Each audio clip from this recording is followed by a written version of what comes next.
Bonjour, voici Katia Keller. Il y a quelques jours, je vous ai envoyé un mail où je vous ai demandé d'être plus spécifique et plus précis par rapport à votre situation euh, quand vous m'envoyez vos questions, le travail avec les méthodes ou des autres choses. Et bon, je vois que vous m'avez entendu, je vous en remercie. Euh, mais notamment, le nombre de questions, c'est grand, surtout pour l'instant. J'ai choisi quelques questions que je trouve, que je pense qu'elles sont pertinentes pour beaucoup de gens. Donc, j'aimerais bien alors vous répondre à ces questions. La première, c'est de la part de Marc qui écrit je joue du violon depuis 2 ans.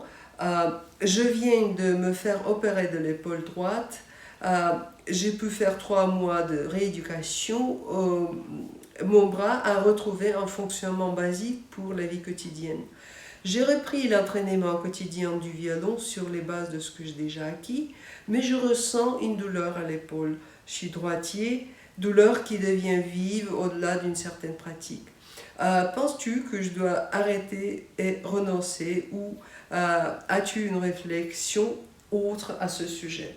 Bon, déjà, Marc, euh, je ne peux pas vous dire si vous devrez renoncer ou pas. C'est à vous, hein? C'est votre vie et votre relation avec la musique et avec votre instrument et avec votre corps. Mais si vous ne voulez pas renoncer, bon, bien sûr que et cela arrive à tout le monde quand on joue des instruments. Parfois, il y a des périodes quand on ne peut pas jouer de notre manière habituelle. Ça peut être bon, il y a des situations différentes, mais par exemple un problème avec la main ou avec la voix, etc., etc. À ce moment-là, on est obligé d'ajuster notre pratique. Et là, je vous rappelle l'idée que je souligne toujours, toute formation, c'est la formation du cerveau. Et de là vient la conséquence logique, en fait, que même si vous ne jouez pas de la main droite, bon, vous pouvez imaginer de jouer de la main droite. Et ça, c'est aussi un entraînement.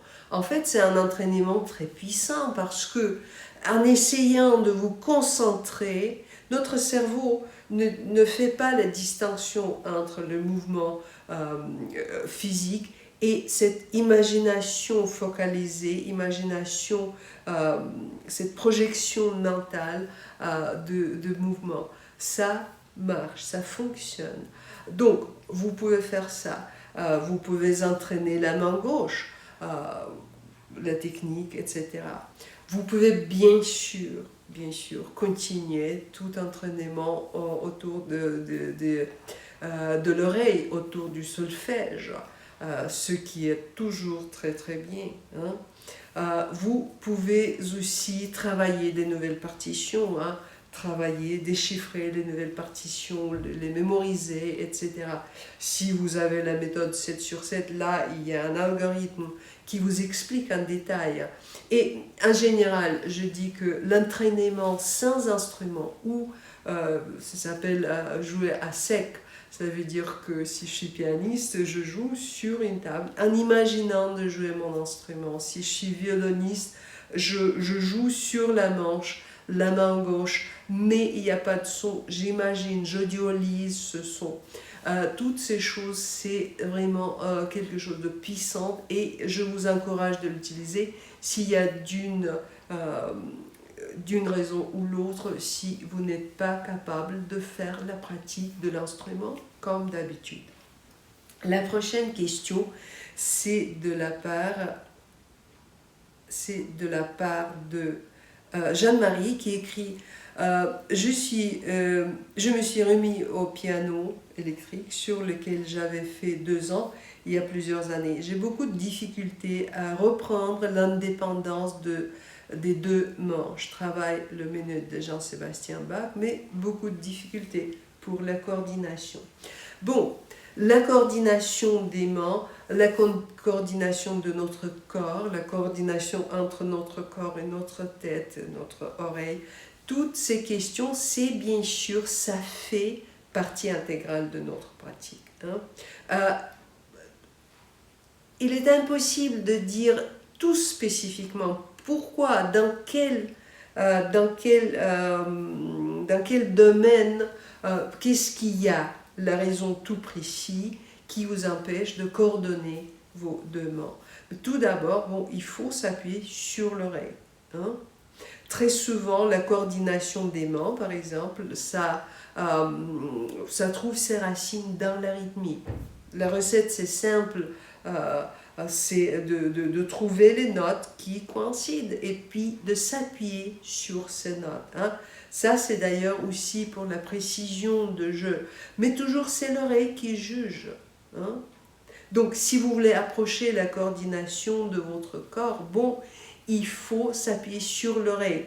Pas préciser le geste, mais préciser le son. Vous voulez que les 2 notes sont tapées en même temps, donc préciser à l'oreille. Et donc, ça va déjà vous beaucoup aider. Après, vous trouvez le geste qui correspond. En fait, très souvent, quand on s'appuie sur l'oreille, ce geste, ça vient, et la coordination, ça vient tout seul, parce que le corps a sa propre intelligence pour travailler ce genre de choses. Donc, voilà, appuyez-vous sur l'oreille pour que, tout d'abord, et après, bien sûr, étudier en détail où est-ce qu'il y a le liaison qui est rompu. Et la dernière question, c'est de la part de Philippe qui travaille avec une méthode de l'oreille absolue. Parmi d'autres, il pose les questions sur l'Ankikiner, sur la technique de l'Ankikiner. Philippe est au début de son parcours et l'Ankikiner, c'est un exercice qui a le but très très précis. Ça, d'ailleurs, j'explique dans la vidéo bien concrètement. Mais là, je trouve une erreur ou une présomption de la part de beaucoup de gens qui pensent que oui, mais je peux faire l'écoute attentive d'une note et puis après je mets cette note en répétition et ça va aller, ça va coller. Ça, c'est pas le développement de l'oreille absolue. Non, c'est une tentation d'espérer que, bon, je vais mémoriser la note. Non, on ne peut pas mémoriser la note. Il faut développer son écoute, il faut développer la connexion avec la note. Et pour ça, la recette, c'est donné dans la méthode. La perception doit se travailler. L'écoute attentive, mais avec le créateur. Je vous explique, il y a des gens qui refont, qui font plusieurs fois l'écoute attentive, mais pour son plaisir. C'est pas la peine de refaire l'écoute attentive en espérant que dans cette écoute passive, que la note, elle va se coller. Non, c'est le créateur qu'il faut faire pour stabiliser la note. Et après l'Ankikiner, encore, c'est la question de la mémoire courte. C'est la même chose que, et je vous dis encore et encore, à taper la note 3000 fois, ça ne fait pas la reconnaissance de la note. L'Ankikiner, c'est un exercice pour développer une habitude, l'habitude de nommer les notes. Ça n'a rien à voir avec la reconnaissance et le rappel. Donc, ce qu'il faut faire quand vous travaillez avec la méthode de l'oreille, déjà de se rendre compte de ces faits. Deuxièmement, de suivre les instructions. En fait, même pour l'antiquinaire, par exemple, j'explique en détail, je donne en fait des instructions, il faut les suivre telles que. Hein, tout simple.